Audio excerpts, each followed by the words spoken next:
అడ్డగోలుగా తరలించకపోతే ఈ రోజు వరకు మీరు బోర్డు మీటింగే అయితే లేదు, బోర్డు మీటింగే లేదు. ఇవాళ 80% ఆంధ్రప్రదేశ్ తీసుకుపోయింది కృష్ణా జిల్లాలో, 80%. అయినా మీరు మాట్లాడరు. ఇటు గోదావరిలో ఉన్న హక్కును వాడు కథం పట్టుండు, దీని మీద మాట్లాడరు.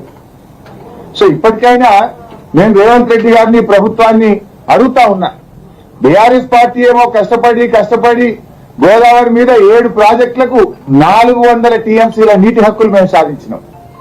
7 ప్రాజెక్టులకు సెంట్రల్ వాటర్ కమిషన్ నుంచి 400 టీఎంసీలకు నీళ్లకు మేము పర్మిషన్లు అనుమతి తెచ్చినాం. నువ్వు ఒక్క టీఎంసీకి అనుమతి దేలే, ఉన్నది ఓడగొడుతున్నావు, ఉన్నది ఓడగొడుతున్నావు నువ్వు. అందుకే ఇంత ఆవేదనతో మాట్లాడుతున్నాం, ఇంత బాధ్యతతో మాట్లాడుతున్నాం, నిన్ను నిద్ర లేపడానికి మాట్లాడుతున్నాం.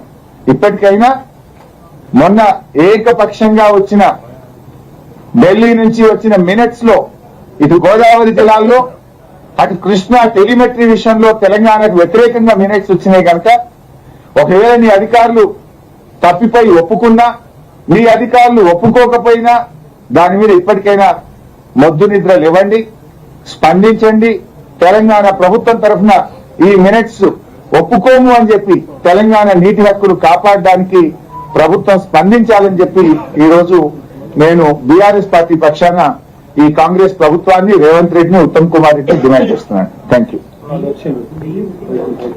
అమ్మా టెలిమెట్రీ అదే ఒప్పించినా ఇక టెలిమెట్రీ రేపు పెడుతున్నామని అసెంబ్లీలో కూడా తెగరెచ్చిపోయి మాట్లాడు. అది పెట్టింది లేదు, పీకింది లేదు. వాడేం చేసిండు, ఇచ్చే 400 కోట్ల జీతాలకు వాడుకున్నా అని కేఆర్ఎం పోయి చెప్పిండు. నిన్న Delhi minutes of the meeting లో అది ఇప్పుడు వెంటనే పెట్టాం, బ్రిజేష్ కుమార్ ట్రిబ్యునల్ అవార్డు వచ్చినాక చూస్తాం, అప్పటిదాకా మాట్లాడేది అంటే అప్పటిదాకా ఆంధ్రప్రదేశ్ నీళ్ళు తీసుకపోతూనే ఉంటది, మీరు సపరేట్ నిద్రపోండి అని చెప్పిండు. వాడు చెప్తే మరి దాని మీద మాట్లాడాలన్నా వద్దా ఈ మినిట్స్ మీద? నువ్వు అట్లా చెప్తావు, పెట్టాలి, ఇది మా హక్కు, మా నీళ్లు మాకు ఇయ్యాలి, దీని మీద రాష్ట్ర ప్రభుత్వం స్పందించదా? ఈ మినిట్స్ మీద మీరు మాట్లాడే బాధ్యత మీకు లేదా? ఇట్లా నేను మీకు తెలుసు, నల్లమల్ల సాగర్ విషయంలో గతంలో మాట్లాడినా, బనకచెర్ల విషయంలో మాట్లాడినా. నేను మాట్లాడినానికి రాత్రికి ఉత్తరం వస్తుంది, నిన్న డేట్ తో ఉత్తరం వస్తుంది, ఇవాళ కూడా వస్తుందో ఏమో మరి పర్వాలేదు. ఏ డేట్ తో ఉత్తరం వచ్చినా చాలు, నాకు మా రాష్ట్ర హక్కులు కాపాడబట్టే చాలు. I'm talking with concern. ఈ రాష్ట్రం యొక్క హక్కుల కోసం మా కేసీఆర్ గారు, మా బీఆర్ఎస్ పార్టీ కృషి మరి నీళ్ల కోసం, ఈ రాష్ట్రం కోసం చేసిన కనుక ఈ ప్రభుత్వాన్ని నిద్రలేపే ప్రయత్నం, ఈ ప్రభుత్వాన్ని తెలియజెప్పే ప్రయత్నం చేస్తా ఉన్నాం.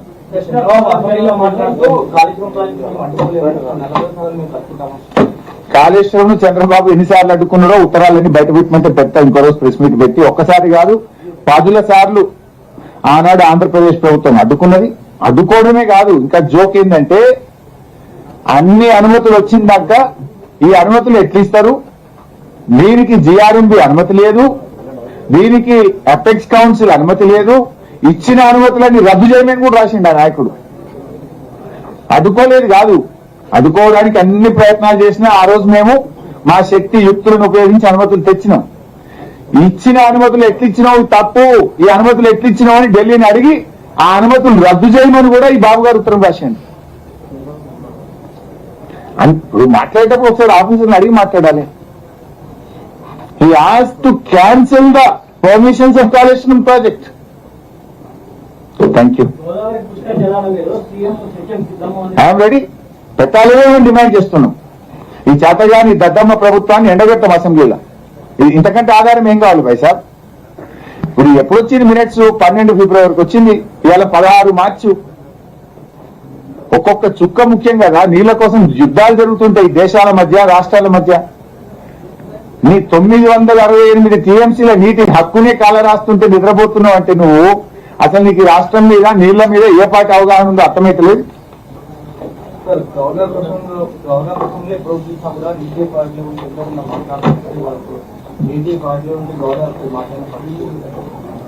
గవర్నర్ ప్రసంగానికి ఏమన్నా ఇది ఉందా భాయ్ సాబ్?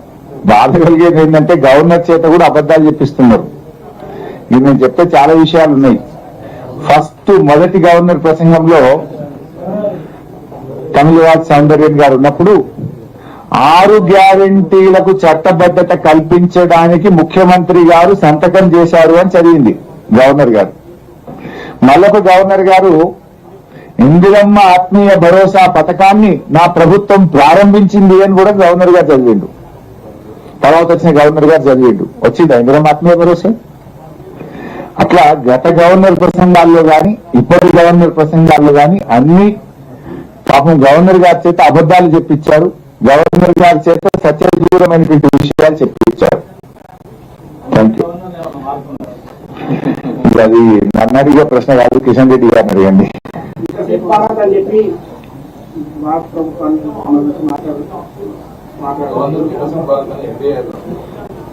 మాట్లాడుతూ